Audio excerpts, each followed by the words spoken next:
click the recording button for you all. And all these different sessions that are going to be here at the staff conference is going to be in UCR's learning management system. If you would like closed captions for the session, please click on the show closed caption button at the bottom of the screen. Well, we can have the chat to interact, so thank you all so much for inputting your office areas, where your position title and your functions.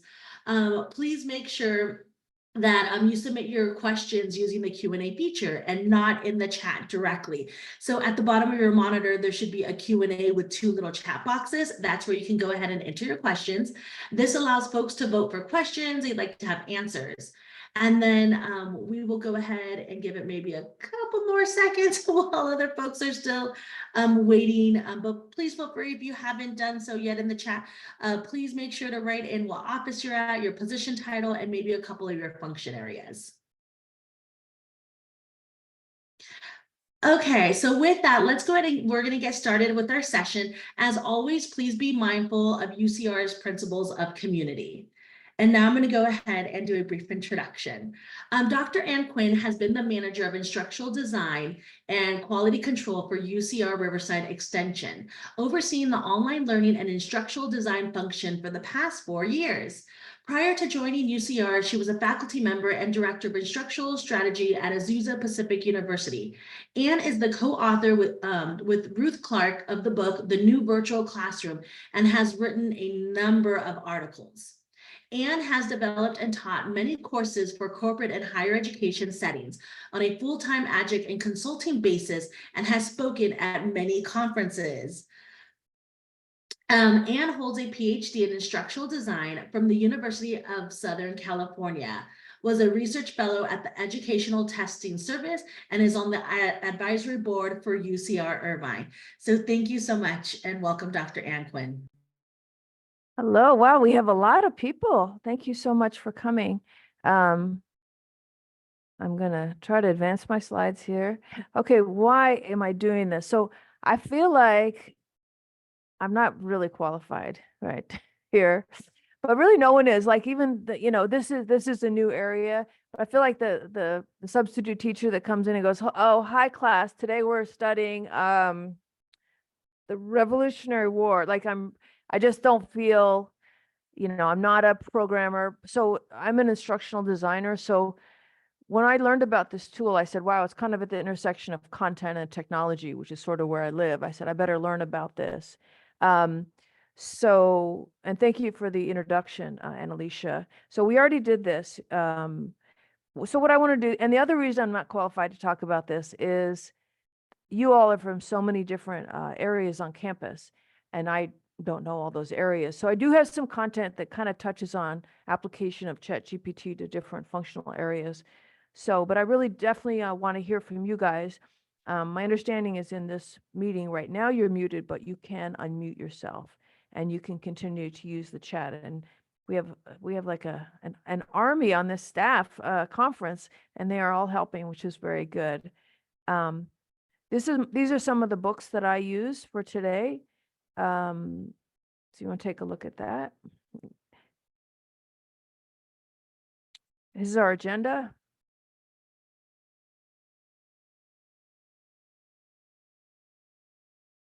Okay. So, we heard a lot about AI. So I like to start with some definitions. Enables computers to simulate human intelligence and problem solving. And what is the GPT? So I think the key is the G, generative. So that means it makes something. Pre-trained transformer. So we're going to get into it's trained, right? Humans trained it to respond in certain ways. And then these two terms that are in blue, I have definitions for those. So what does ChatGPT do? It's a chat bot, which I have a definition for on a later screen, developed by OpenAI, which is, I believe, partly owned by Microsoft. It was launched on my birthday. November 30th is my birthday. So 2022 is a very new tool based on a large language model. And it lets learners or users have a conversation. So it's used natural language processing.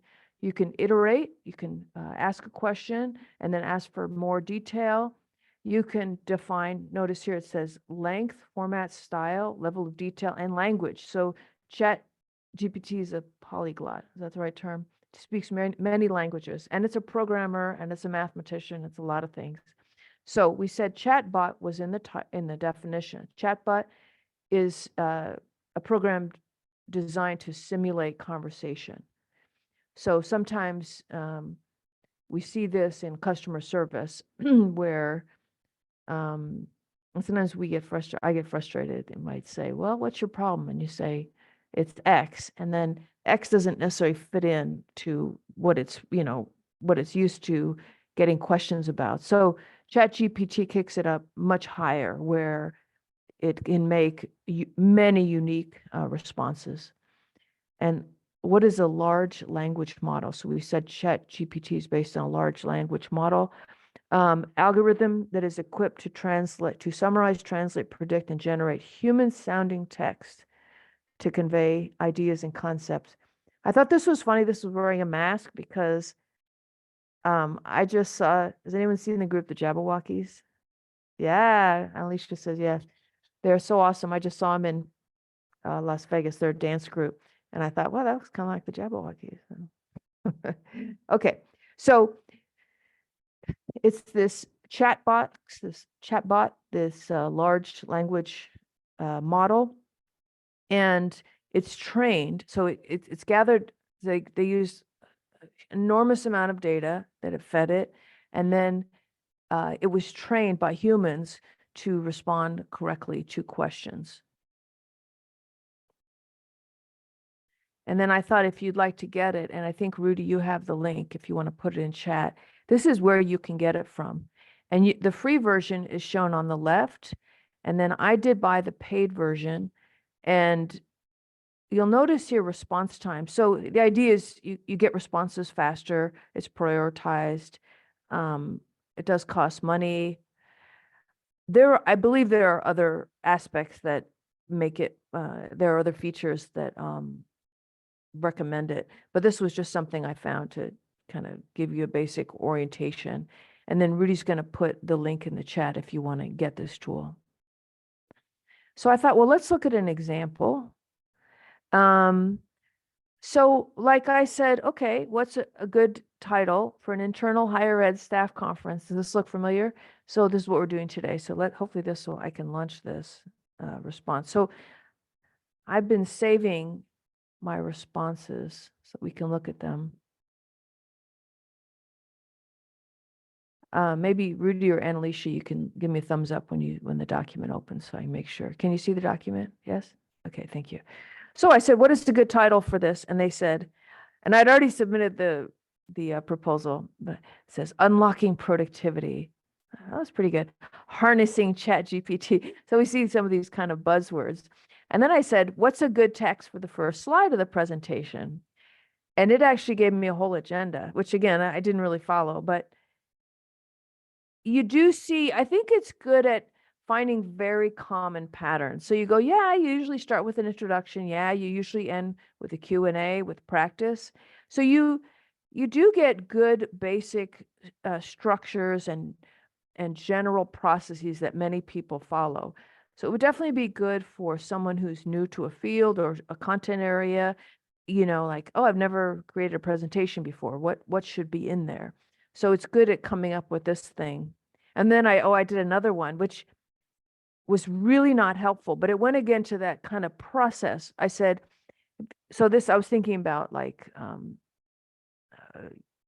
marketing for UC Riverside. So if you were 18 years old and wanted to study painting in college, would you go to UCR? It never gave me a specific answer. It just told me how to look for an art program. So again, that kind of generic thing. Now, maybe if I asked it again, so all it says is, oh, make sure, be aware of the reputation, the curriculum, the faculty. It didn't go into deeper to say UCR has faculty X, It just says, it puts it back in my hands. Whether UC Riverside is the right choice depends on all the consideration of all these things. So I have found that to be true, that sometimes It just tells me the generic process of doing something.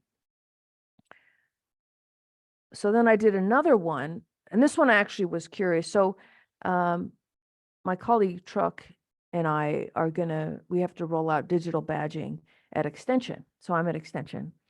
And so I thought, I've never done this specific thing before. I did help to roll out Canvas at Extension. And so I'm familiar with some of the ideas of rolling out software, but I thought, well, let me ask ChatGPT. So this was the question. What are the steps of a software rollout? And it gave a pretty good answer. And again, maybe guys give me a thumbs up when you see it. Do you see it? Thank you. Thank you, Rudy. Okay. So this is pretty good process. And probably people that are experienced, they're like, yeah, I already know this process. But somebody newer to it, I think this could be helpful.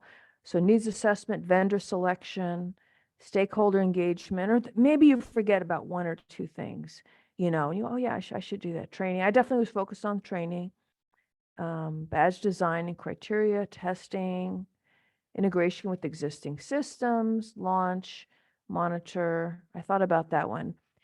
And then this one I didn't think about as much, data security. Okay, good. So these are some good steps.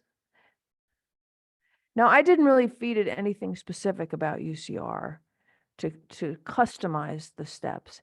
And then I said, well, and then this second one, I did not find it helpful because I was trying to find something more specific. And it gave me the generic again. So imagine you're a training manager, you're trying to figure out the best way to formulate a digital badging strategy.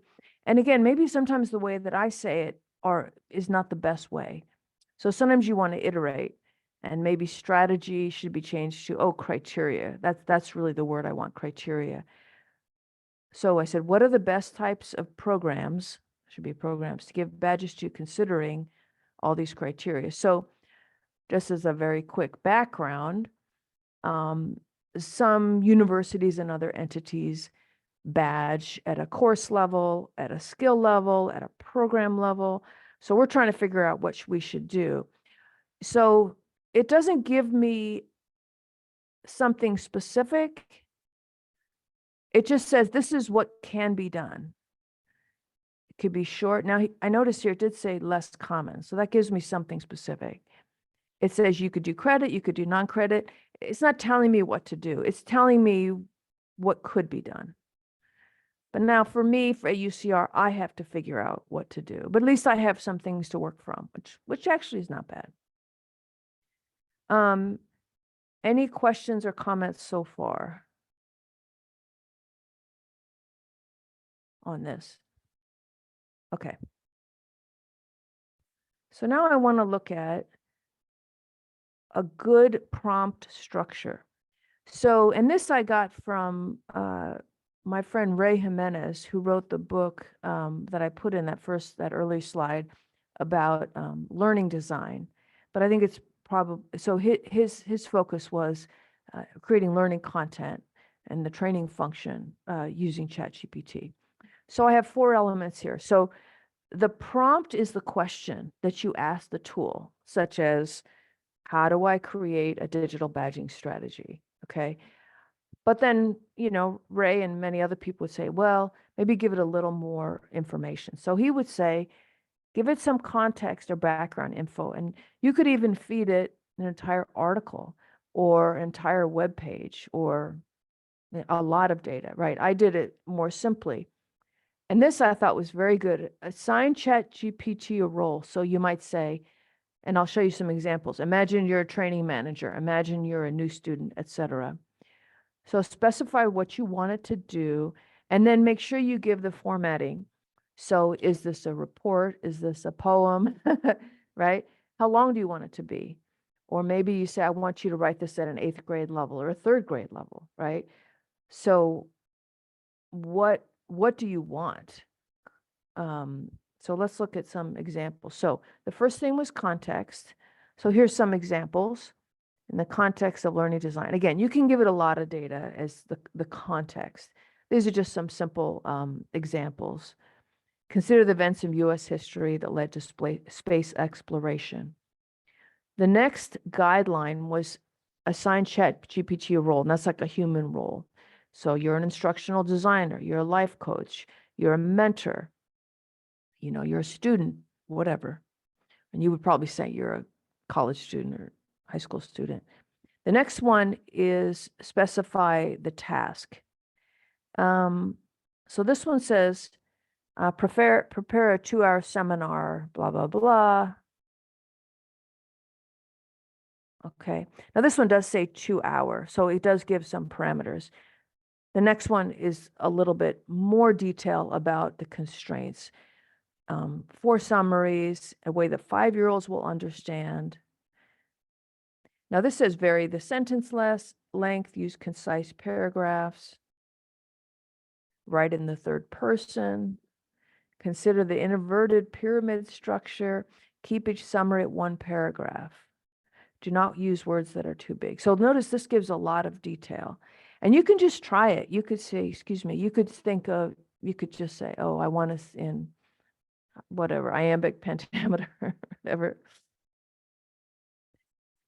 So when we think about formatting constraints, I want you to, I want to make sure I can see my chat. What other written formats can you think of that you might use? I'm going to see if I can see my chat because oh, there it is. Go ahead and put in chat. What other formats maybe do you write in?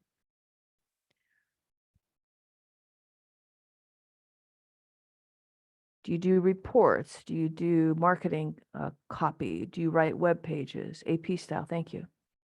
Performance appraisal. Oh, yeah, very good. That's good. So, and you might say you want it to be uplifting, encouraging language. Job description, very good. Oh, award, good. Tweets, oh, that's good. So that's very limited. So you can do that. You can specify the length. Briefings, oh, interesting. This is really good. What else you guys have? Any creative writers out there? You want short stories, plays, scripts? I actually, in my career, I've written a lot of scripts because like training scripts, like video scripts. And we'll talk a little bit about that. Sensitive email, very good. I like that. Resume or memo. Ooh, interesting. Resume. I hadn't thought about that. Memos, definitely. Okay, good. Thank you. So we want to, those are all really good formats to think about. Okay, let's try one. I'd like one person to unmute and give me an example. And we're going to try to run it and see what it does. And I'm going to open ChatGPT. I have to go get it. You're going to see behind the scenes here. Actually, I just gave it to Rudy, so I'm going to run up here and pick it up.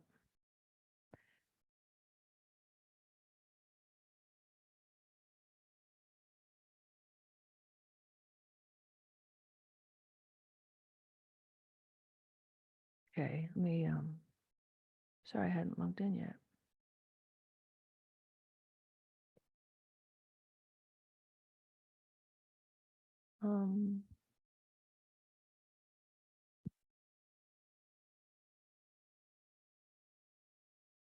I'm really sorry.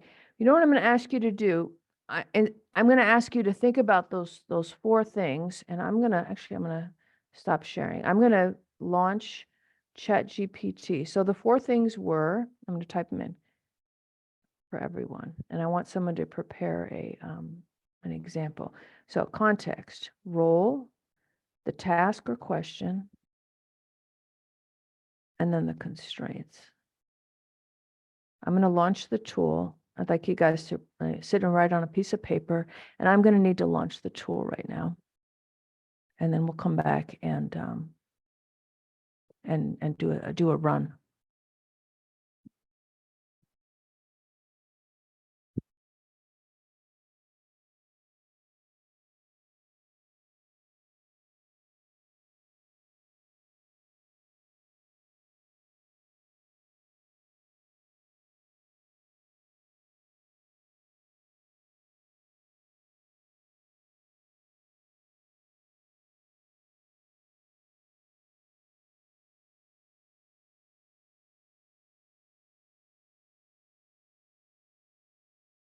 There it is.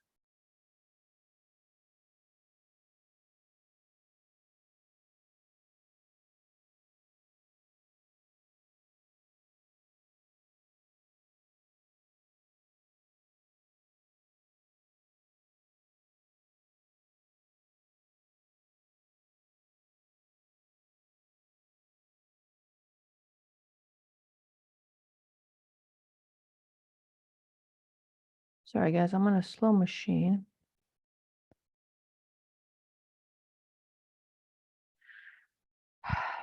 Oh, boy.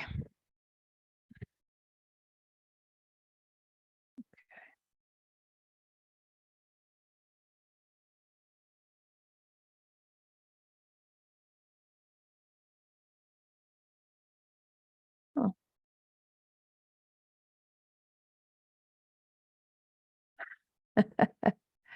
Oh, my goodness.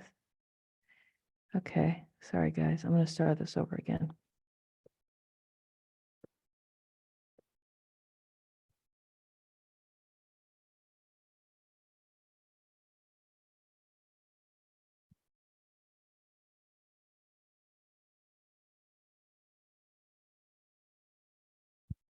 Okay, I'm going to share again.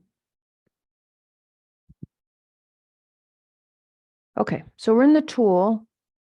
So it's saying, how can I help you today? So this is as simple as this tool is, and I'm sure many of you have tried to use this, and we're just here to kind of talk about it and share.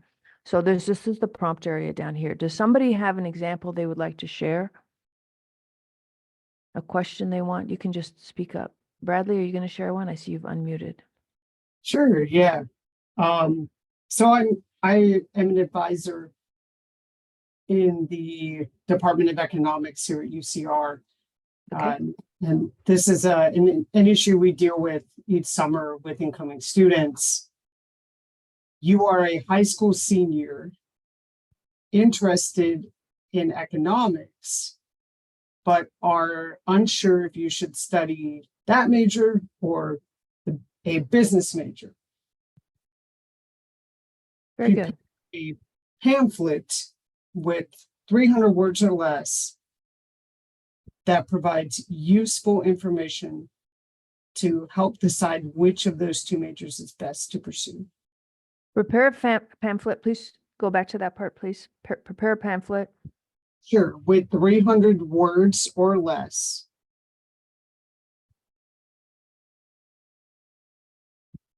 that provides useful information to help clarify which of those two majors is best to pursue.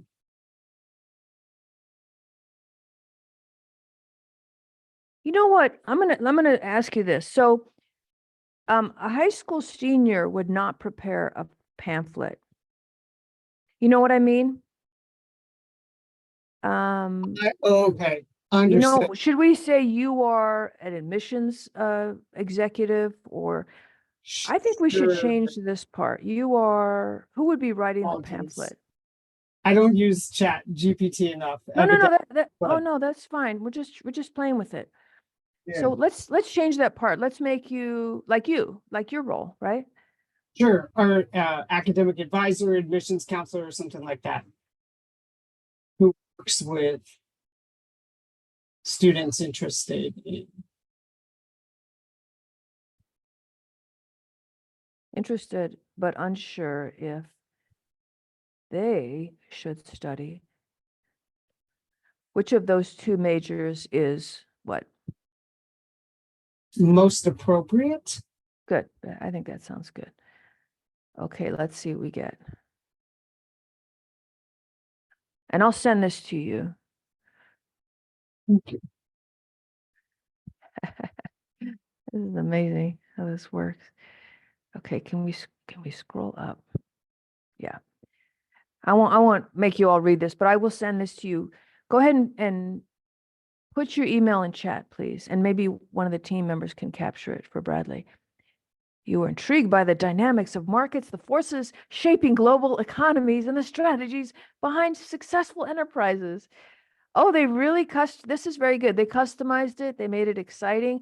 And I think because you said pamphlet, they made it kind of markety. And oh, this is great. They listed the nature of the two majors, choosing your path.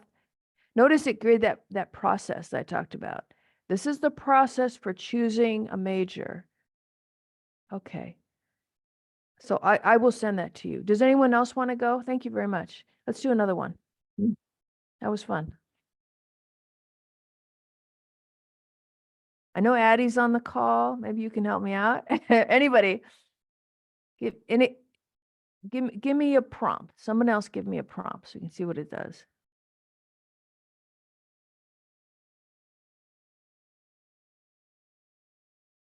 You need to unmute. Whoever, if you want to talk, you got to unmute. Everyone's muted. I know there's a lot of people on this call. Nidhi, I see you've unmuted. You want to Yeah. give me one? I have one. Yeah, okay. Oh, Herlinda? Yes. Okay. Well, let's do Nidhi and then Herlinda. Go Okay, ahead, Nidhi. so, integrating process and project management to get the best deliverables. Okay, good. Who is the role? What's the role?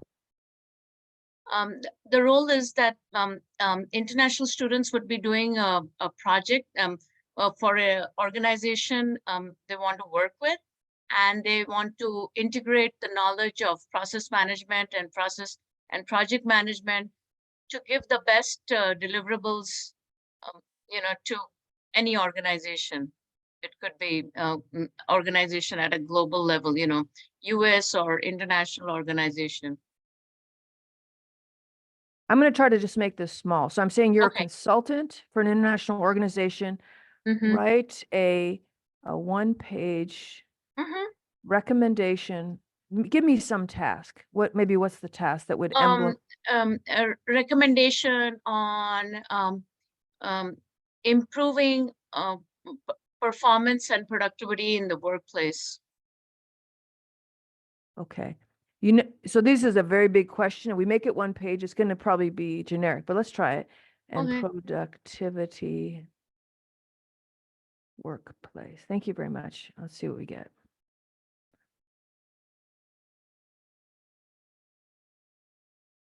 Hey,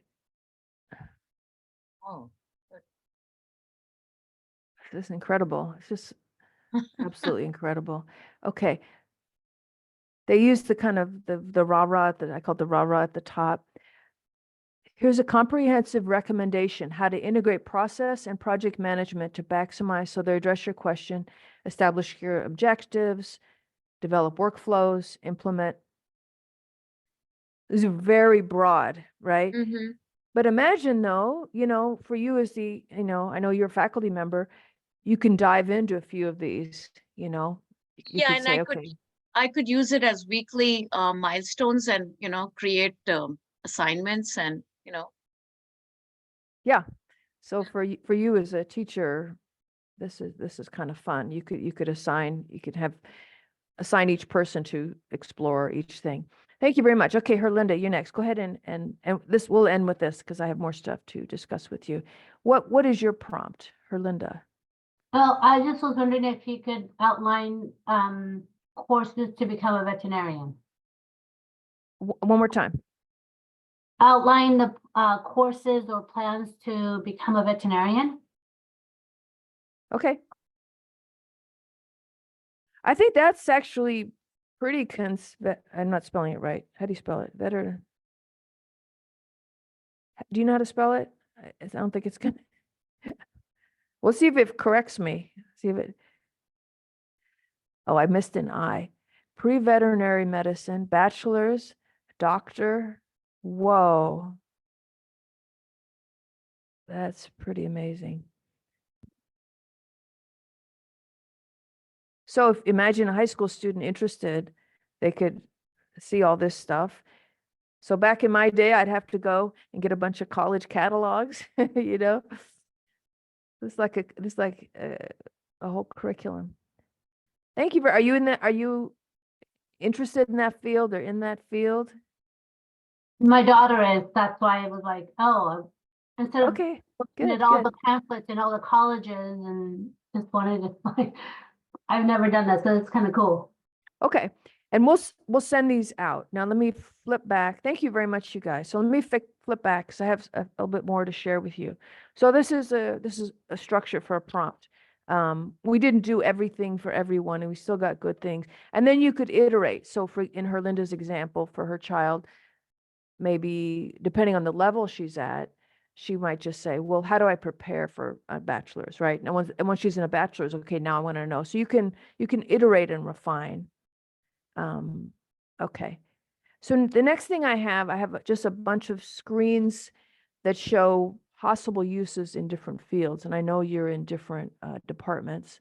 And this is from the ChatGPT Bible. That one was about, how you can use this tool in different fields. So we're just going to kind of scrub through some of these.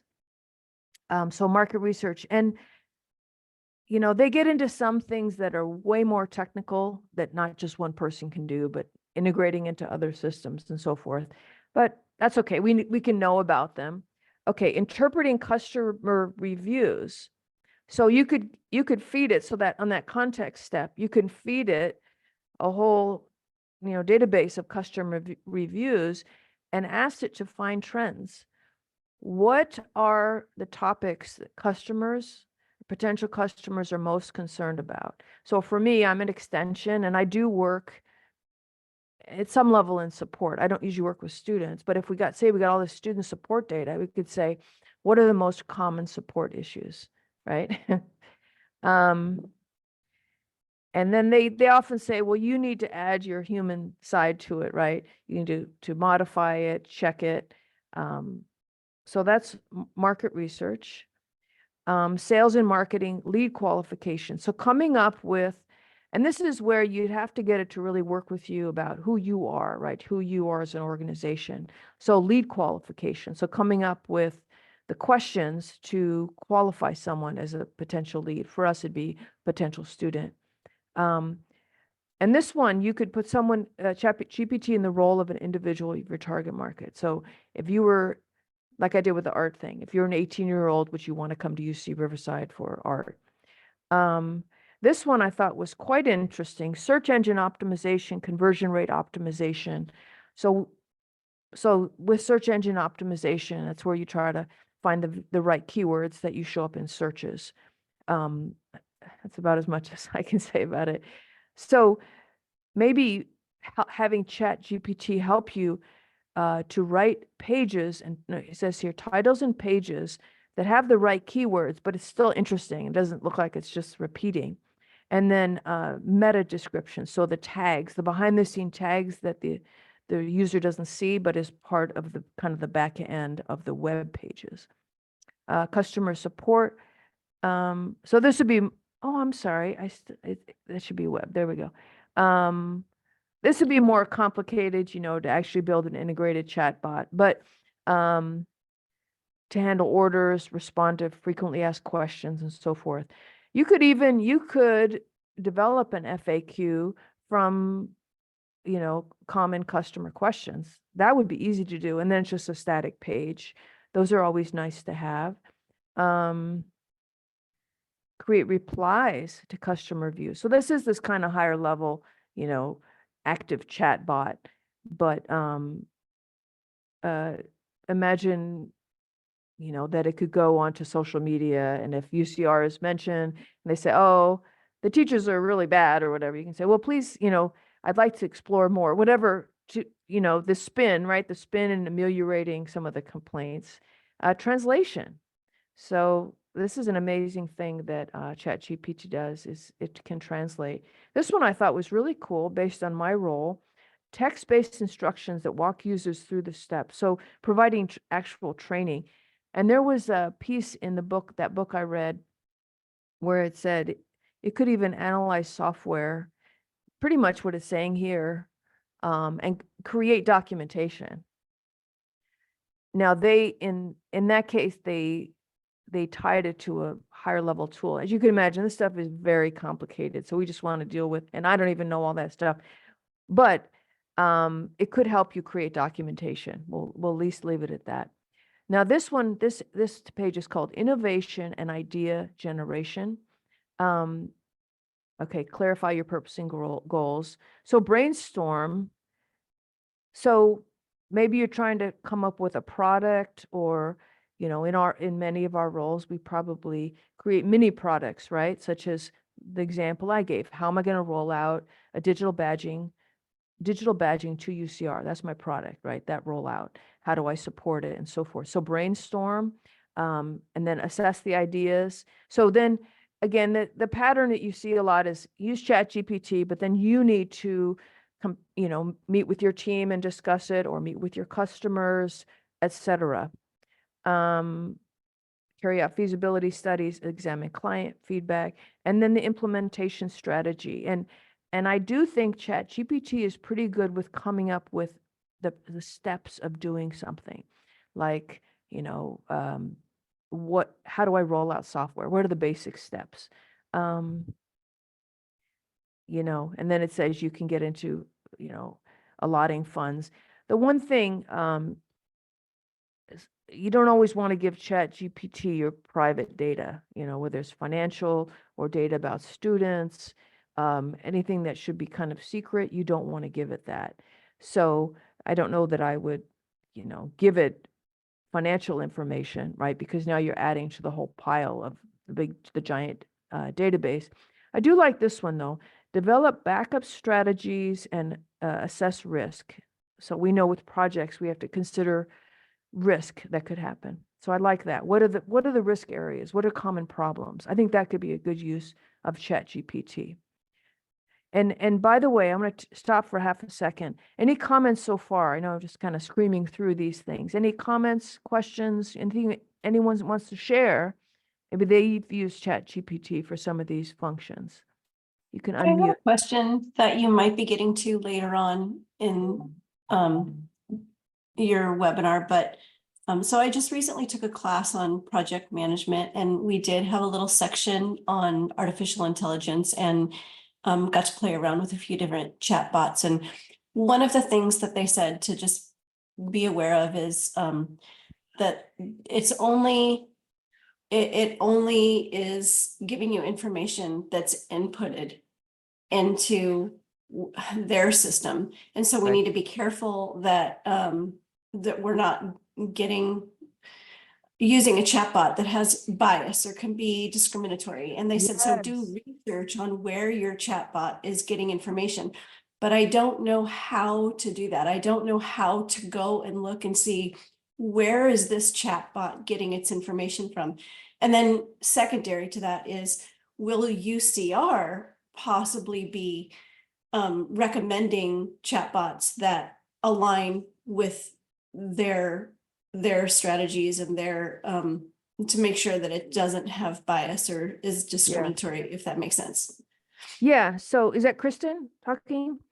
Yes. Okay. So thank you for that. Yeah, I do have a little slide on ethics. But I think discrimination is a risk area, representation, because this is primarily based on US data. And we have a history of discrimination, right? We just do. So I've seen examples where we know that our faculty, hopefully, they try to represent, right? They know, this is today's young population that we're serving. We can't just talk about stuff from the 1900s and act like that's how things should be, right? So a faculty member will curate, right? They will add that mindfulness to say, no, I want to represent my students. So you can do that. You might say, I saw an exercise one time where they said, who are the most important authors, for example? And then they say, okay, who are the most important authors considering diversity or these diverse groups?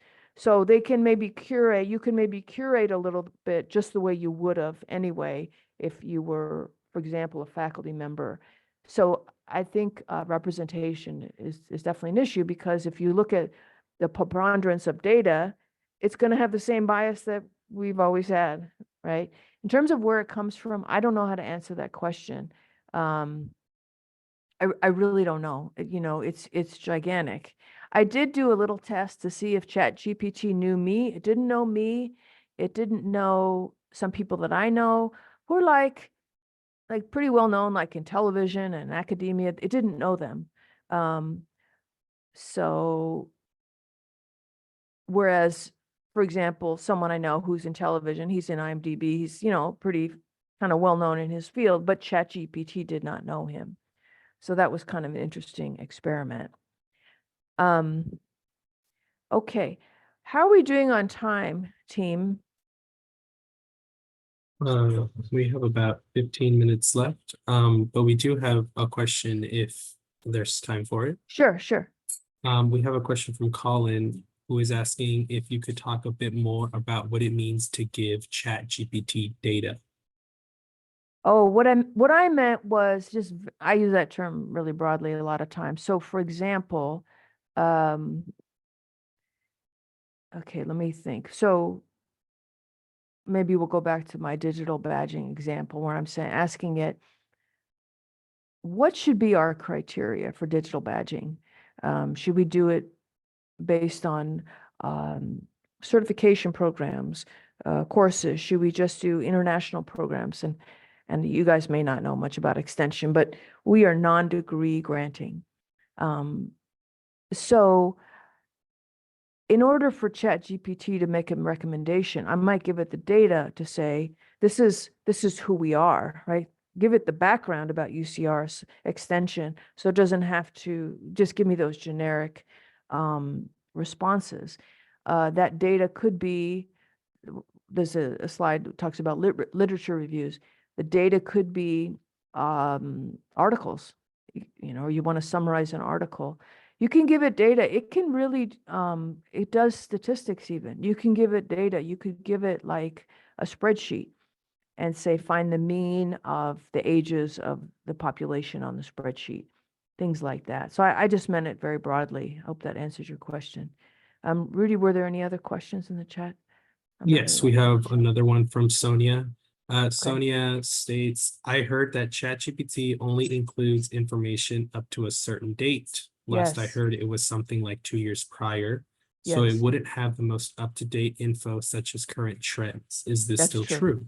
Yes, yes, that I have heard that as well, that it doesn't have, yeah, it's about 2 years back. Yes. So it was good, like I said, you know, with those general processes and so forth. But yeah, you want to ask it about the upcoming election or something. Yeah, probably would not be so good for that. And then to answer your question, Kristen, you asked about UCR tools.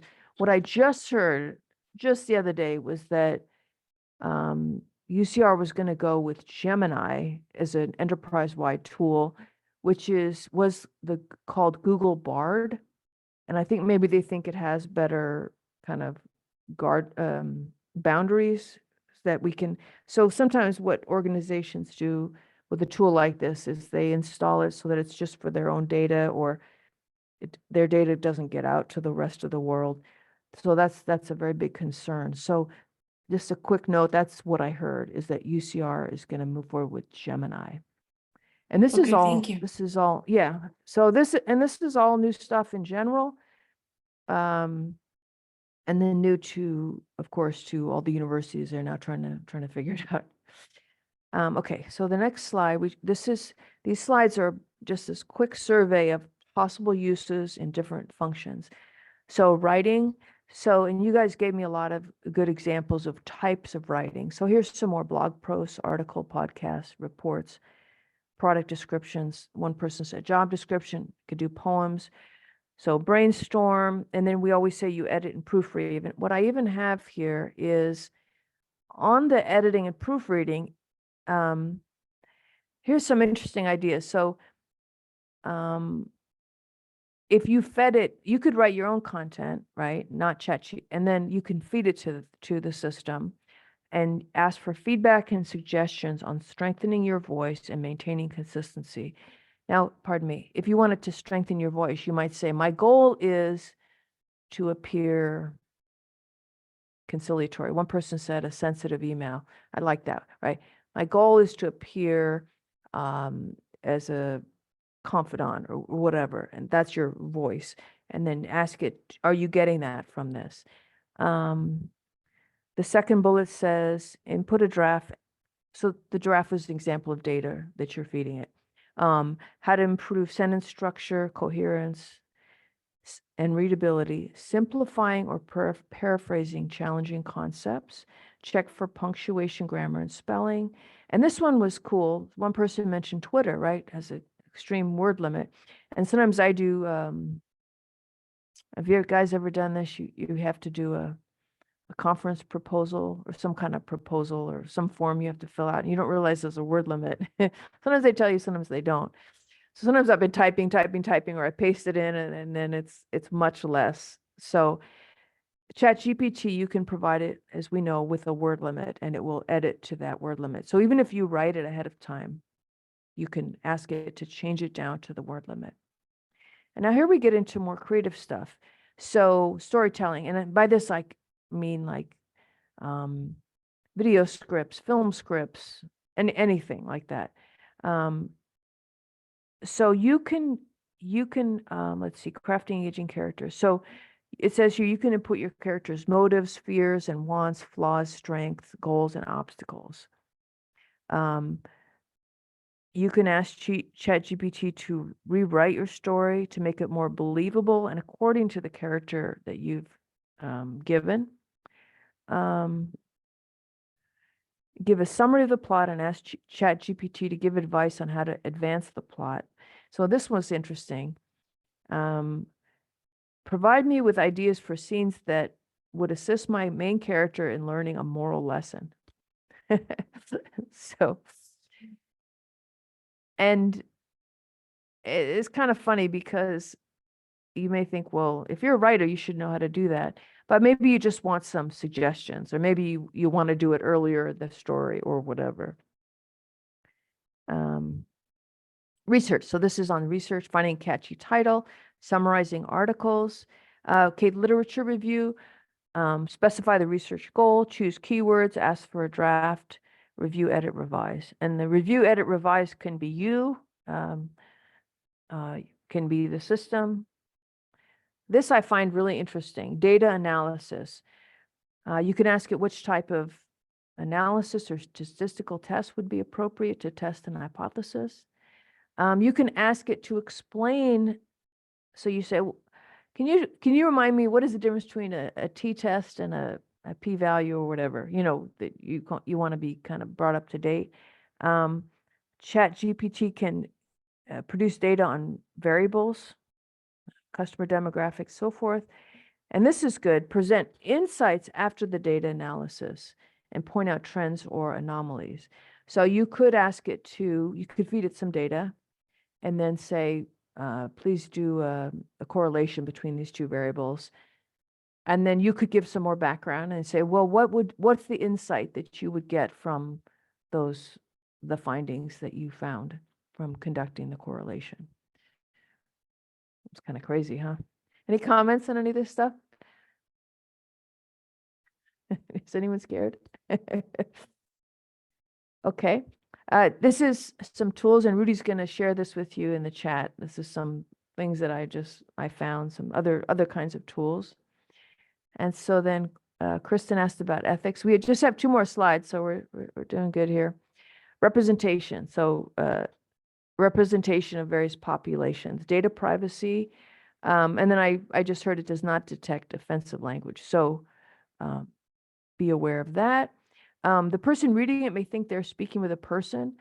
So they may not perceive the stress someone's feeling, whereas a human would. So it doesn't have emotions, of course. This is something that we're concerned about, right, at a university, robbing students of the opportunity to learn. So for example, at Extension, we have, we have a basic policy. We give our instructors a lot of control, just like main campus does, over how to proceed, but we have some recommended language for the syllabus. And faculty put in a position of policing, which I think they don't even like anyway. They really want to teach. They don't want to necessarily police. And this is a big one, minimizing the value of creators. So people who create content, you know, all the hard work that they've about something, to be good at something, and this machine can do some of it, right? This machine, this robot can do some of it. So I have here regrets and fears, job loss, dumbing down of work. And I know this is kind of negative, but it's interesting. I saw this quote by Einstein, generation of, so it's a concern for us, right? Kind of getting back to this one, robbing students of the opportunity to learn. So if they can just use a machine to get the grade. So I think our faculty need to be a little more clever about how to, knowing these systems are out there. And we all know that these systems are out there now. Sometimes we can't do things the same way. Like I hear a lot of faculty are having students take tests in person. And I work in Canvas, so I love their quizzes. Oh, this is so great. It's automated. Well, sometimes they say, nope, we want them to come in and make sure they're really doing the test. What other comments, questions do you have? Or if Rudy, you can help me with the chat again, if someone has put it in chat.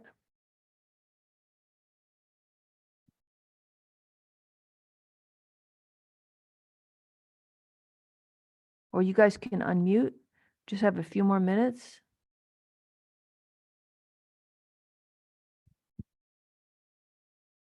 Or even any comments.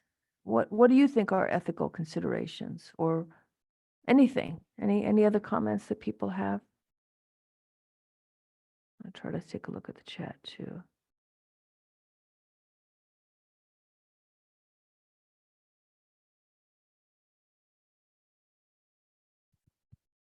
Oh, thank you. Tiffany says, academic research isn't always accurate. Yes. So there's a thing called hallucination. So they found that ChatGPT sometimes makes things up. I know it's unbelievable, but yeah, sometimes it makes things up. I don't know what else to tell you. So thank you for that note, Tiffany. Let's see if we got anything else. Okay, good. So those are the existing questions and comments. We're just about at time. Anything else? Otherwise, I'll let you guys go, or if the team here has any wrap-up stuff. Yes, I do have a quick announcement before we end. Okay. Go ahead. Oh, okay, great. We hope you all enjoyed your time with us today. And as you know, our goal is to keep the UCR Staff Conference 100% free to attend. So we couldn't do that without the generous support of our sponsors, UCR Staff Assembly, LEAD, UCR Human Resources, Employee and Organizational Development, and the School's First Credit Union. And then as a reminder, the conference will be uploaded to UCR's Learning Management System in the following weeks. And then also just 4 quick reminders. Our first in-person closing session will be taking place tomorrow at 2 p.m. Please make sure to RSVP on the conference website if you have not done so already, or in the link that will be provided to y'all shortly. And then the second one is that LEAD nominations for executive boards are now open, so definitely be sure to check that out. The third one is that staff assembly elections will be in the first week of April, so please vote. We encourage you all to vote. And then last but not least, be sure to sign up for EOD's listserv, which that will also be in the link as well. And we just really wanted to thank you all so much for joining us. And then also to thank you, Dr. Ann Quinn, for your session for today's presentation. We know ChatGPT, it's a lot to go through and so much that you can utilize with the platform, but at least hopefully this encourages us to have much more conversations about it, and especially with their colleagues and one another. So thank you all so much, and we hope to see you in the next session.